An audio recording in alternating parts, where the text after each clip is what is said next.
Hey, it's Ari. Welcome to a really unique episode of the Made in America podcast.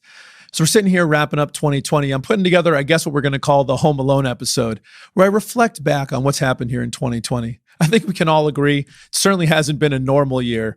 And it's been a great year for me to be able to spend so much time with so many tremendous manufacturers around Connecticut, really focusing in on the stuff that we started this podcast to do.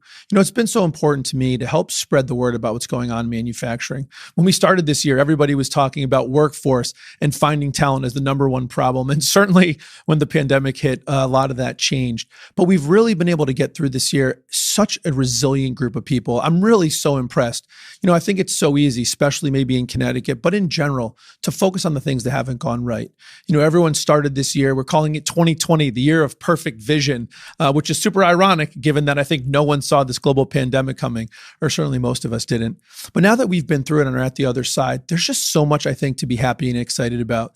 So I want to spend this episode kind of reflecting on 2020, how we've reacted to what's happened, how much great stuff we've done to get through it, and think about 2021 and what we have ahead. So I hope you're going to enjoy it, kind of a little bit of a conversation between you and I, just to think it through. So here we go.